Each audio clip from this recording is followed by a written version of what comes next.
The first impact sounded like a cannon shot beneath the hull. A second wave slammed into the side of the yacht with enough force to tilt it past the point of recovery. Inside the cabin, Tony Bullimore felt the floor rise toward him in a sickening lurch. His hands shot out instinctively, grasping for anything that could stop the roll, but the momentum was unstoppable. The 60-foot Exide Challenger flipped, throwing him into the darkness as icy water exploded through the companionway. Gear crashed around him. The mast drove deep into the sea. In less than 3 seconds, the world inverted and stayed that way. It was January 1997, in the middle of the Vendée Globe solo round-the-world race. The Southern Ocean had a reputation for swallowing ships whole, and Tony knew it well. Storms rolled unhindered around the planet, building waves taller than houses. That day, the wind screamed over 70 miles an hour, tearing spray off the crests and hurling it sideways. Air temperatures hovered near freezing, and the sea was colder still. Tony, a 56-year-old British sailor and former Royal Marine, had weathered brutal storms in past voyages, but the one bearing down that night was different. It felt alive, as if it had singled him out.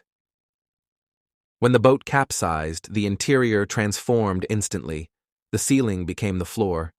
Loose supplies shot past him like shrapnel.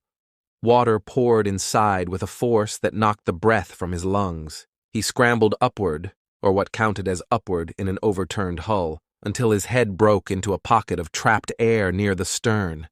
It wasn't large, maybe 2 feet of clearance, just enough to lift his mouth above the rising waterline. He forced himself to breathe slowly, steadying his hands on the slick fiberglass. The roar outside was constant. The hull thundered every time a swell struck.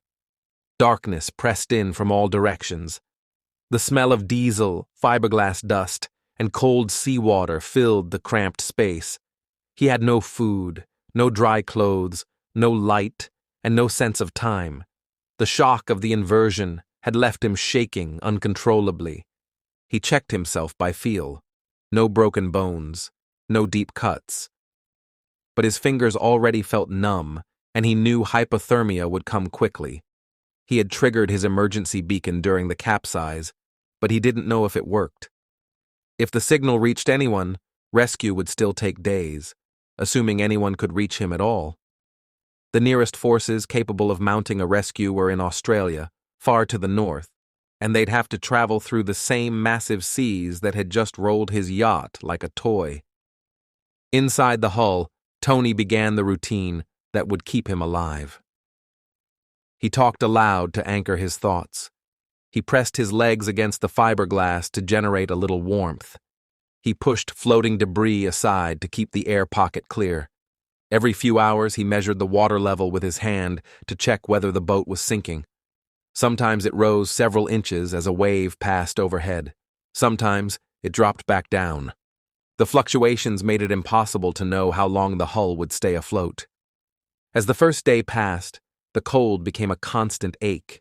His jaw tightened, his breathing grew shallow, the air tasted stale. Hunger twisted his stomach, but thirst was far worse. Salt water soaked everything, and he knew drinking even a mouthful could make him violently sick. He tried to rest, but every time he drifted toward sleep, a sudden slam from the sea jolted him awake. Far above him, beyond the storm clouds and endless walls of water, search aircraft from the Royal Australian Air Force began sweeping long arcs across the ocean. Pilots flew low over the waves, straining to spot anything. A flare, a broken mast, the outline of an overturned hull. Visibility changed constantly, and the Southern Ocean mocked their efforts with spray and turbulence. Tony drifted in darkness through the second night, fighting the slow numbness spreading across his limbs. Several times he imagined he heard voices or footsteps on the hull, but when he listened closer, all he heard was the steady pounding of the sea. He forced himself to stay alert. He knew that if he slid beneath the water in exhaustion, the ocean would finish the job in seconds. On January 8th, a search plane finally spotted the upturned hull of Exide Challenger. The boat was still afloat but badly damaged, drifting among the white caps like a discarded shell. There was no sign of movement, no guarantee anyone was alive inside. But the sighting triggered a rescue effort that moved with urgency. HMS Adelaide, a Royal Australian Navy frigate, turned south and pushed through the heavy seas. Even at top speed, reaching the location took hours. The crew prepared cutting tools, medical gear, and rigid inflatable boats. They reviewed every diagram they could find, trying to predict where an air pocket might exist and how best to access it without sinking the hull. Inside the yacht, Tony heard a faint vibration. At first, he thought it was the sea playing tricks again. Then, he heard it a second time, sharp, metallic, deliberate. He froze, listening. Another thump followed. His breath caught in his throat. Someone was hitting the hull.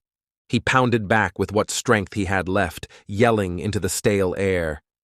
Outside, the rescue team heard the answering knock and erupted into motion. A diver entered the freezing water, circled to the stern, and began cutting a small opening just above the waterline. The work was slow and dangerous. A cut too low would flood the interior. A cut too large would destroy the air pocket. When the diver created a hand-sized opening, he shined a flashlight through it. A face appeared, pale, exhausted, eyes wide from days in darkness. It was Tony. Rescuers widened the hole and pulled him into the inflatable boat. The transition from total darkness to daylight was almost blinding. He blinked rapidly, water streaming from his clothes, his teeth chattering uncontrollably. He whispered, "Thank you. Thank you." Barely able to speak. On board HMS Adelaide, sailors wrapped him in blankets and gave him warm fluids. His core temperature was dangerously low, his muscles cramped, and dehydration made it painful to swallow. But he was alive. After nearly 4 days trapped inside an overturned hull in the coldest, most remote waters on Earth, he had survived what most sailors considered unsurvivable. Tony later said that staying calm, thinking methodically, and refusing to accept death were what kept him alive. The crew who rescued him described the moment they heard him knock back as one of the most powerful experiences of their careers. As the frigate carried him toward land, Tony stepped onto the deck wrapped in layers of dry clothing. The storm had passed. The sea was calmer now, rolling gently under a pale morning sky.